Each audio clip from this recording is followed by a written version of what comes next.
देखो भाई, कल वाला जो टॉपिक था, जहाँ से वो अपना बाकी रह गया था, वहीं से इसको आगे स्टार्ट करते हैं।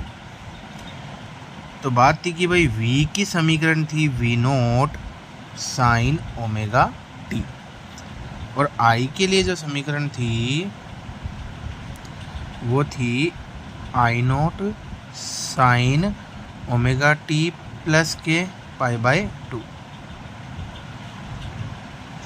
देखो बच्चों, ये टॉपिक तुमको खुद को तैयार करने पड़ेंगे।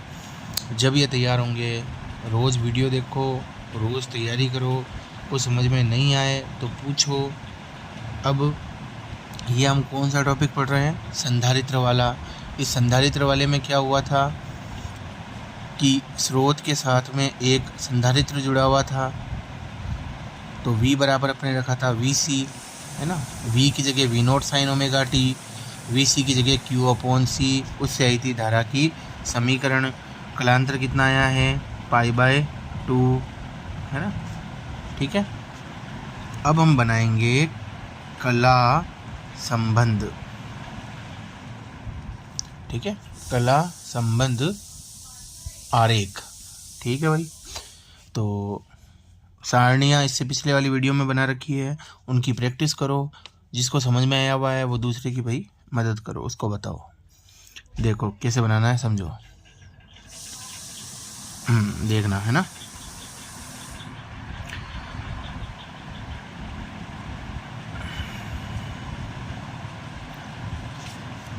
जीरो लिखा, यहाँ पे लिखा टी, इस पे ऊपर की तरफ तो लिख दिया प्लस का आई और प्लस का वी, यहाँ लिख दिया माइनस का आई और माइनस का वी। ठीक है, v बराबर V naught sine omega T. हर बार तीनों में एक जैसे ही बनाए, इसमें डरो ही मत, आप आराम से। यहाँ लिखा t/4, यहाँ लिखा t/2, यहाँ लिखा 3t/4, यहाँ पे लिखा t। ठीक है, और इसको इस प्रकार से बना दो, सिंपल, कोई टेंशन नहीं। ये किसके लिए बन गया? v के लिए। अब i के लिए तुम देखो कहाँ से चालू है? Plus pi by 2। Plus pi by 2 का मतलब है हो गया कि ये यहाँ से इस आई नोट से चालू होगा, ऊपर से, है ना। और फिर आई नोट के बाद अपने आप तुम समझ गए कहाँ पे जाएगा? 0 पे जाएगा। 0 के बाद कहाँ पे जाएगा? माइनस आई नोट पे जाएगा, है ना। सारणी में देख लेना पिछले वाले टॉपिक में। वहाँ से कहाँ पे जाएगा? 0 पे जाएगा, और 0 से वापस कहाँ पे आ जाएगा? प्लस आई नोट पे आ जाएगा। ये किसके लिए बन गई? आई के लिए बन गई। ठीक है ना। सारणी बना लोगे तो ये तो फिर ग्राफ तो एकदम इजी चीज़ है। अब देखो बच्चों, इसके बाद हम बनाना सीखेंगे फ्रेजर आरेख। क्या बनाएंगे? फ्रेजर आरेख। ठीक है, अब फ्रेजर आरेख कैसे बनेगा समझो, सीखो इसको। देखो वापस बता रहा हूँ, पूरा ध्यान रखना। एक लाइन ऐसे खींच दो, एक लाइन ऐसे खींच दो, यहाँ लिख दो x, यहाँ लिख दो माइनस का x, यहाँ लिख दो प्लस y, यहाँ लिख दो माइनस का y, यहाँ लिख दो 0। पहले बना लेते हैं v के लिए, है ना।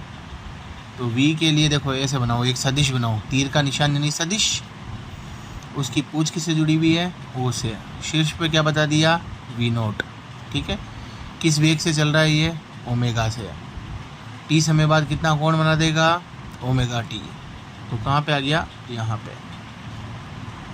यहाँ क्या लिख दोगे? Omega T. कौन है ये? We note. ठीक है भाई, अब किसका बनाएंगे? आई का। किससे दर्शाएंगे? सदिश से। पूंछ किसके साथ जुड़ जाएगी? ओ के साथ। शीर्ष पर क्या लिख दोगे? आई नोट। अब तुम खुद बताओ कितने डिग्री का कोण बनाएगा? देखो बोलो, omega T plus pi by 2 बनाएगा। तो देखो भाई, ओमेगा टी ये हो गया, इसके साथ में कितना जोड़ दोगे? प्लस का पाई बाय 2। कितना जोड़ दिया? प्लस का पाई बाय 2। ये क्या हो गया? आई नोट।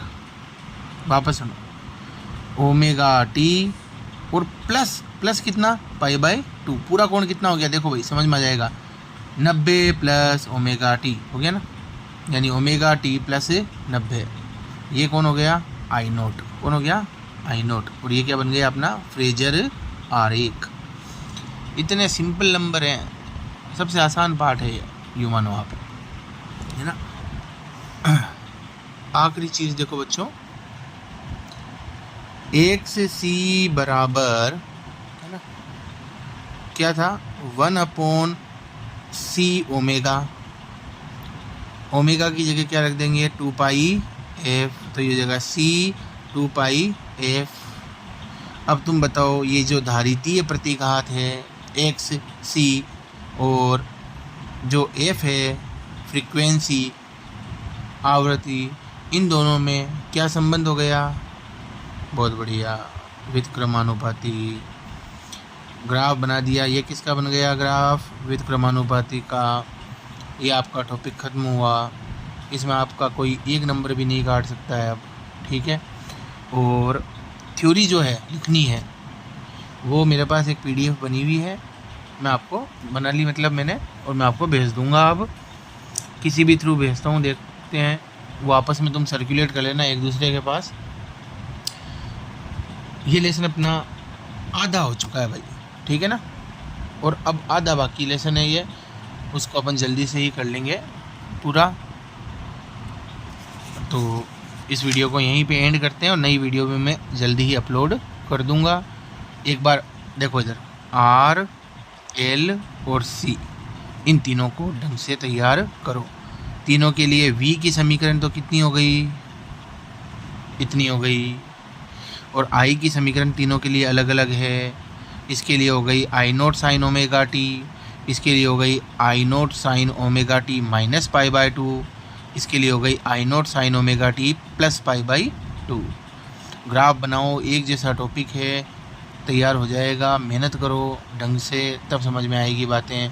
उसके बाद में हम पढ़ेंगे LCR परिपथ। LCR परिपथ क्या होता है, इन तीनों का एक मिक्स परिपथ, जिसमें R भी है, जिसमें L भी है, जिसमें C भी है। ये कितने प्रकार का होता है, 2 प्रकार का होता है, श्रेणी और अनुनादी, श्रेणी और अनुनादी, ठीक है। इसको 2-3 वीडियो में मैं समझाऊंगा। तुम ये तैयार करो, और सवाल कर रहे हो कि नहीं कर रहे हो भाई, देख लेना तुम्हारे हिसाब से, सवाल करो ढंग से। आज फिर एक नया सवाल दूंगा करने को, उस सवाल को अपने को करना है। तुम यहाँ तक तैयार करो, तब मैं तुमको बताऊंगा LCR श्रेणी और फिर LCR अनुनादी, फिर उसके बाद ये लेसन ख़त्म है, ठीक है।